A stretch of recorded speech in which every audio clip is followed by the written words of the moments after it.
नमस्कार साथियों, स्वागत है आपका डीबीएम न्यूज़ में। मैं आपके साथ विवेक कुनियाल। अभी हमें ऋषिकेश के एम्स में और यहाँ पर एक घटना सामने पे आ रही है कि कल शाम 5 बजे एक महिला ने जो कि 14 बीघा में रहती थी, उसने जो है आत्महत्या कर दी, जो कि पट्टी दोगी बांस काटल के रहने वाले थे। इस पे जो है लड़की के ससुराल वालों पे तमाम आरोप लगाए जा रहे हैं लड़की के मायके वालों के तरफ से, और ये मामला जो है अभी थाना मुनीकीरेती में भी है और इस पे जो है कार्यवाही भी चल रही है, जांच भी चल रही है।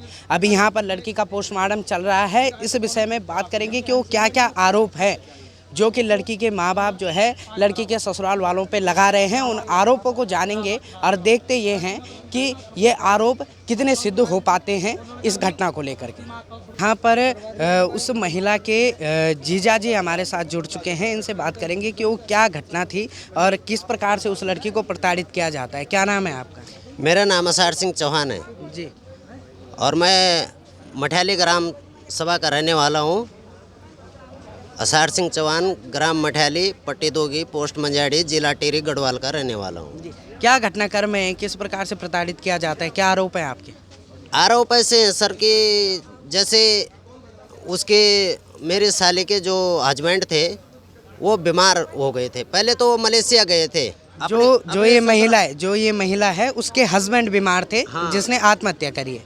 जिस महिला ने, किरण नाम है उसका, उसने जो आत्महत्या करी है, पहले जो उसका घरवाला जो था वो पहले 2-3 महीने पहले मलेशिया गया था, तो कर्जा अपने ससुराल से लेके गया था, निकलवा के उनसे 1 लाख रुपया। जब 1 लाख रुपया कर्जा निकलवा के ले गया तो वहाँ मलेशिया में जाके उसको काम कुम तो मिला नहीं। वो पता नहीं कोई दोस्त था वहाँ, उसके घर में जाके उसने कमरे में वहाँ दारू पी। वो दोस्त बताता है उसका कि उल्टी आल्टी करी है इसने मेरे कमरे में। 1 महीने के बाद जो है वो बीमार हो गया। बीमार होने के बाद उसके फेफड़ों में पानी भर गया। पानी भरने के बाद उसको टीबी की शिकायत भी हो गई, बुखार भी आ रहा था। तो उसको यहाँ सरकारी जीडी हॉस्पिटल में जो है लेके गई वो लड़की किरण, और उसने उसका वहाँ चेकअप कराया तो उन्होंने, सरकारी वालों ने उनको यहाँ एम्स में भेजा। ऐसा क्या हो गया कि लड़की को आत्महत्या करना पड़ा? हाँ, जब वो यहाँ एम्स में आए तो यहाँ उसका कागज़ बनवाए, उसके आयुष्मान कार्ड बनवाया, उस लड़की ने सब काम करे उसके। तब उसने हमको फ़ोन करा। मैं अपनी बहन के घर जा रहा था तो उसने अपनी बहन को हमारे घर में फ़ोन करा, मेरी वाइफ को, और उसने बताया कि यार वो बहुत परेशान है, उसके ससुराल वाले उसके साथ गए नहीं हैं, ऐसी ऐसी बात है, तू उधर चले जा उसके साथ और वहाँ थोड़ा मदद कर लेना। जब मदद करने के लिए मैं एम्स में पहुँचा तो वहाँ अपने जीजा को भी मैं साथ लेके आया। जब साथ लेके आया हमने उसका कागज़ बनवाया, उसके फेफड़े में यहाँ पे छेद करा उन्होंने, डॉक्टरों ने, और थैली लगाई, पानी निकलवाया, सब कुछ करा, आराम मिल गया था। आराम मिलने के बाद जब उसकी मम्मी आई वहाँ, उसकी मम्मी भी वहीं थी। उसकी मम्मी उसको भड़काते रही कि उसकी लड़की के लिए, किरण के लिए बोलते गए कि तेरी वजह से मरा ये, तूने खाया है इसको, तूने अलाना करा इसका, तूने फलाना करा। वो लड़की इतना कुछ कर रही है उसके लिए। वो 14 बीघा में रहती थी, कमरे में अपना बेकरी में काम करती थी, 5,000 रुपये सैलरी थी, अपना कमरे का खर्चा चला रही थी। फिर उसी लड़की ने इसका इलाज करवाया, यहाँ कागज़ बनवाए, सब कुछ करा, पर उसके साथ ससुर जो है घर से उसको गाली देते रहे। जैसे हम उसके साथ यहाँ रहे, उसकी मदद करी, तो उसके ससुर घर से बोलता है ये तेरे क्या हैं, ये तेरे हस्बैंड लगते हैं, तेरे ऐसे हैं तैसे हैं, रंडी है, पता नहीं क्या क्या बोला उसके लिए अनाप शनाप।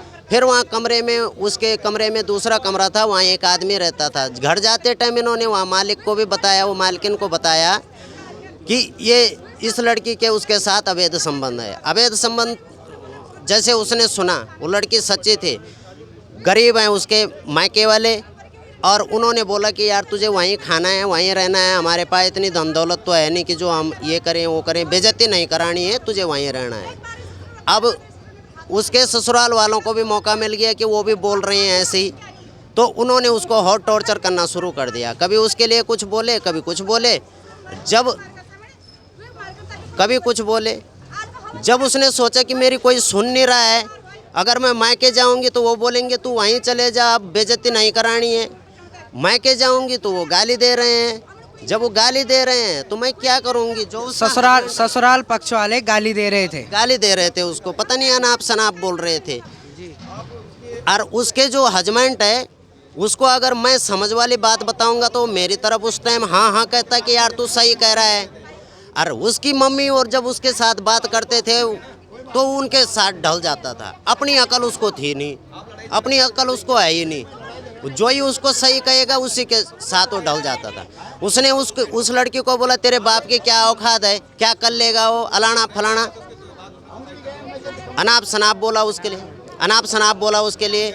और अनाप शनाप बोलने के बाद वो उसकी जो सास है वो अपने बेटे को घर ले गई, उस लड़की को वहाँ छोड़ गई। उसके लिए बोला तू मेरे घर में मत आना, मेरे घर में मत आना, ये बोल गई। और उस लड़की ने जो है उसने सोचा कि मायके जाऊंगी, वहाँ से ऐसे बोलेंगे वहीं चले जा, वहाँ से बोलेंगे तो यहाँ मत आना, तो उसने जो है सुसाइड कर लिया कल शाम 6 बजे। आप देख सकते हैं यहाँ पर उस महिला के जीजा जी का कहना है कि उस महिला को ससुराल के द्वारा गाली गलौज की जा रही थी और उस पर बेबुनियाद आरोप लगाए जा रहे थे, जिसके कारण से कि उसने आत्महत्या कर ली। इस बीच में बात करेंगे उस लड़की के पिताजी से। आरोप कुछ नहीं सर, आरोप सिर्फ दहेज का है, कलेश दहेज का है जी। जो दहेज में जो देना था मैंने दे दिया था। मैं गरीब आदमी हूँ, 10 लाख रुपए मेरा इस लड़की 7-8 लाख रुपए मेरा जो है इस लड़की की शादी में खर्चा हो चुका है। बाकी जो दहेज में दिया नथ, हार, गुंठी, कुंडल, ये मैंने सब देख रखा है। 1 लाख रुपये परसों अभी 4 महीने पहले मैंने जो है नकदी कैश दिया है लोगों से कर्जा निकाल के। बाकी कलेश करते गए कि कोई वो नहीं चाहने वाला तो है नहीं। फिर क्या इसकी माँ और इन्हीं का लड़का यहाँ आए, लड़की ने उनका इलाज कराया एम्स में, सरकारी वालों ने छोड़ दिया था। लड़की ने अपनी नौकरी करके उस पेपर लगा रहा था, इन्होंने उस लड़की को बोला इसको यहीं छोड़ दो, ये घर चले गए, घर से बेदखल कर रखा लड़की को। करने के बाद क्या उसके साथ उस समय यहाँ कमरे पे उनके पति या कोई घर के और कोई मेंबर नहीं थे जो उन्होंने उस समय पे आत्महत्या कर ली? नहीं, उस समय उसकी सास और घरवाला गांव चले गए थे, लड़की को यहीं छोड़ गए थे कि इसको यहाँ से मकान मालिकों को बोला इसको यहाँ से बाहर निकाल देना, इसको यहाँ मत रखना, हम इसको छोड़ के जा रहे हैं यहाँ से। फिर ये कारण ये है आत्महत्या करने का। लड़की के पिता का, उस महिला के पिता का कहना है कि उस लड़की को 14 बीघा ऋषिकेश में अकेला छोड़ दिया गया और मकान मालिक को भी कह दिया गया कि इस लड़की को, इस महिला को यहाँ से बाहर निकाल देना, और खुद वो दोनों जो है गांव चले गए। आगे बात करते हैं इस विषय में कि आखिरकार इनकी माँ का क्या, उस महिला की माँ का क्या कहना है, आइए बात करते हैं। क्या घटनाक्रम रहे यूँ कि तुम्हें नौन कदम उठे आली की आत्महत्या करनी पड़ी, क्या बात हुई? आत्महत्या करना था, मजबूर करी उनमें नौनी पहले दहेज पर फ्यूचर में नौन पर कि तेरे बुबान कह दिन हम तो गरीब थे, हम ज़्यादा देना गुंजाइश नहीं था, 5-6 लाख रुपया हम उन ऊपर खर्च करें, तभी उनके काम कराए। तब इन्हें बोल कि मैं बाहर विदेश में जाना है, तू मन कर्जा ले निकाल देता है, तो हम तो गरीब आदमी मैंने तब बाहर गाँव में ना 1 लाख रुपया कर्जा निकाल। मैंने बोली बेटी कोई बात नहीं, दी दे लिया। तब वो दिन तभी 5-6 महीने बाहर रह जख रोल, तब आएगा वापस, तभी बीमार होएगा, तब मैंने उन्हें एक इलाज हॉस्पिटल में करवाए। तब क्या काम कर, जब थोड़ा थोड़ा ठीक होने लगा तब एक भौज भी आन, उन भी मैंने उन्हें मजबूर कर, सब मैंने उन्हें पीछे पड़े। 3 दिन पहले मैं तब फोन भी करके माँ मैं परेशान करना, मैंने बोले बाबा कोई बात नहीं, मैं समझो लो जरा खूब बोल दे, मैं समझाए कला वही बोले माँ जी मैंने पढ़ा आत्महत्या करना, मैं बोले बाबा आत्महत्या गलत कदम ना उठाए, समझो तो कला कोई बात नहीं। वही बोले माँ जी नहीं मैं जीण देना गौर नहीं उन पाई निकाल थे, एक पड़ा पर नौकरी करते भाड़ धोन थे लोग तब गुजर थे चलाने। मैंने बोल जन भी खाने बाबा तू खाता बारी कोई बात नहीं। मैंने बोले बाबा कोई बात नहीं, तेरे समाधान कर ला, कुछ ना कुछ हो जालू, पर तब तू धीरज खा। ब्याह हुई आखिरी बार तभी उनके कर ब्याह तब तू 2 माँ घर चल गन, वो एक माँ भी और वो भी हुई जमाए घर चल गन। वो मकान मालिक को बोल गन कि पर धक्का मारी की बहन निकाल ध्यान, हमारे कोई नात रिश्ता नहीं रखा, हमें जानते नहीं है ये को आए। मेरे बेटे ने वही मतलब ऊँ छू लगा देने कि तेरे घर भाई ने बताया चल गन, वही मतलब ऊँ छू लगा तेन मैं फोन कर गौर कि माँ जी मैं अपना आत्महत्या करना। मैंने बोल बाबा आत्महत्या न करी, मैं जा वही बोल ना मैंने माँ ये गलत आरोप लगाए गौन माँ पर। मैंने कहीं मुँह कह देखा माँ जी ये मैं पर गलत आरोप लगाए गन, माँ मैं अभी दुनिया में नहीं रहा। मेरे बेटे बहुत सारा मंजूर थे, मेरे बेटे सारा मंजूर थे, बहुत ज़्यादा गलत चीज़ों से बहुत लिहाज मान थे। वही बोले माँ जी ने बोल गन खाने बोली उनकी तेरे बाप के क्या उखा दे, मैं माँ ही पता नहीं कि क्या पता भी गा दें दोनों खाने कुछ न बने। मैं लास्ट बार मैं बाबा तो घर जा मैं जा समाधान खोल मैं भेजा, वही बनना माँ ये सर दुनिया में मेरे बदनाम करेगा ना माँ जी। मैंने अब घर नहीं होना, मैंने बड़ा आत्महत्या कर यहाँ के बाद हुई बोले माँ मैं तो दे रहा हूँ, मेरे फ़ोन काट बस तभी मेरे फ़ोन नहीं उठा, तब नहीं उठा मेरे फ़ोन, तब मेरे बोल रहे हैं मैंने अपने बोली तब फ़ोन करी मैं लेने ना वो नहीं तो थोड़ा सा वक्त जाए अभी कमरा पड़ जाए वही समझा दे मेरे बोलिन बोल ठीक है तो मैं जाऊँ जबारी मेरे बोल थोड़ा दूर था वो कमरा जबारी मेरे बोल हम गए तब रे वो पंखा पर लटके देखे लुन बस तब बताओ पर मेरी बेट मजबूर करियो मातून मन मा मेरी बेट मान्य नहीं था मेरी बेट मजबूर करियो मातून मन मा।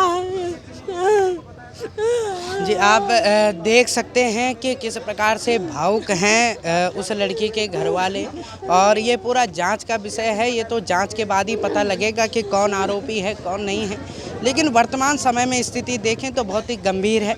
आइए आगे बात करते हैं और लोगों से बात करते हैं, जानते हैं। आप बताइए कि क्यों है तो ब्याज ब्याखन जब आप गए इन वक्त तो ये पूरा घटनाक्रम क्या तो घटना भी था मैंने देखी फांस लगाई थे दराज उठा के थे हमारे हाथ भी नहीं लगाए हम खाली एक दराज खोल तो वो तब चुन्नी पर भी फांस लगाई है तब अरे खत्म हो गई पर 11 बजे मैं तो फ़ोन करता पहले कि मौसी मैं यूँ बहुत परेशान करेली मैं परेशान करेली कि क्यों है क्या नहीं बने यूँ पर मैं इतना कलंक लगाए गए ना कि जब मैं कभी मरे तभी नहीं भूल सकूँ। अब यूँ तो यूँ क्या बोले गए क्या नहीं बोले गए नहीं थे पर खाली इतना बोले कि मौसी मैं पर बहुत ही इल्जाम लगाए मेरे बदनाम करे चल गए मैं कहीं मुँह बताने लग नहीं रखी उनमें तो मैंने अपना आत्महत्या करना पर इन ब्याह इतना नहीं बोल कि मैंने आत्महत्या करना इन खाली बोल कि मौसी मैंने एक दिन मर जाना तो ये सब चैन मिल जाना जब मैं मर जाऊँ मेरे किरण तो ये न करते ब्याह ना वो तो हमारे कमरा पर हो बैठे थे बात कर ला अब मैं क्या पता ये बने मौसी तो बात कर दे रहा मेरे दगड़ मैं भी कहीं जाऊँ थे हम रोज़ बात करते हुआ मैं क्या पता ये लास्ट बार मेरे दगड़ बात करना है आज जब श्यामत में मेरे बहन ने छोटी बहन तक फ़ोन करी कि फिर मैं भाई ने बताया कि मैंने आत्महत्या कर मैंने फांस लगाना अब कहीं इतना विश्वास भी नहीं कि एकदम फांस लगा जब मर जाए तब मेरा भाई बोली मैं तो फ़ोन करके दीदी किरण फ़ोन नहीं उठाने मैं दिन कर तुरंत घर पर पहुँच और वही देखी विन क्या करे जब वो पहुँच तो विन बोल दराज बंद खोले थे तब देखिए तुम्हारे फांस लगाई तो तब पिछले मैं भी पहुँच गए वहाँ बाद मेरे भाई सब ये आएगा तो ये लोग मतलब यूँ लोगों के तो रोड पर घर आ गाड़ियाँ ना सब कुछ नहीं लोग के लिए नहीं पहुँच सकें ये जिठान श्यामपुर मारा वो जिठान के लिए नहीं सकें पर जब किरण मालिक बीमार हुए तब तो सब जिठान भी जेठ भी सब भागे तक गए आज नौनी की जान चल गई तब के लिए नहीं ये लोग मैं खाली पूछना चाहूँ कि लोग के लिए नहीं है ना जब भी खाली एक बुढ़े रहेगा नहीं हम और लोग छुपाने उन पर तो वो लड़ना था ये कह वो नौ रोया यूँ रात भर उन्होंने गिरफ्तार कर दी वो नौ भूखती सब काम पर गए अपना काम पैसे कमा वही मालकन तो 1 रुपया भी नहीं दी नहीं वो तो खुद का इलाज कराना ही अमन नॉन मर गया अमन कोई नहीं है तो मैं ये चीज़ पूछना चाहती कि लोग गए कखन यूँ साजिश था तो क्या था यार किला छिपे नहीं यूँ तो बहुत मर गई यूँ तो सबसे पहले उठा कर उसमें बड़े थे प्यार थे वह रात मांग मांगे बिस्तर ले थे सब रात रखे जिठान भी थे 2 जिठान थे हैं वही शांति तब मैं न जाइयो मां तू जल पहुंचोल मैं पर हम तो बड़ी छोड़ नहीं नॉन 22 साल नॉन मर गई कन मर अगर कई भी माँ बेड़ी कई भी नहीं माँ तो सब इंसाफ हो ना ये बात तुम तो कितना मार दिया टॉर्चर कर कितना मार दिया मजबूर करूँ और बोल यार कि हाँ जी ना खुद फांसी लगा ले मर गए खुद को अपन जान नहीं गाड़ सको भाई जी बहुत बड़े माँ जी पर यूं बहुत करिया वो अंदर घुटी तरह वो नौनी वही नौने मालिक क्या है पंजाब रन था एक सरदार नौनी तक बात कर दो तब से ये नहीं ज़्यादा करे परेशान करे नौनी वही रिकॉर्डिंग मैं सुनाई मैंने बोले अपने माँ से बताई दे जब भी कहीं तक फांसी में बात करता अपने माँ बता वही बोले मौसी मान टेंशन मार ले वही जान वो फोन रिकॉर्डिंग अपना फोन पर गाड़ी ये सर होता बार रिकॉर्डिंग मेरे पूरे सुनी वही नौनी तक जी नौनी तक बात कर दो और वही नौने आज हमारे नौन मारे मैंने पंजाब रन तो मैंने पंजाब जान मैं नौकरी पंजाब कर किला तो फंसी था वक्त ना आज ये दूसरा जगह पे मेरे हमारे बेट मारे अब क्या हो बोला अब अगर ये जब तो सीधा मुँह सामने बोल जाओ ना कि तू चल जाए अखन मैं कहो और से प्यार कर दो आज अब उन्होंने बच्ची तरह पर जिंदा जी ले वो तो खुद अपना काम करने थे लगे अपना पेट पाला थे लगे और वो पेट भी था पाला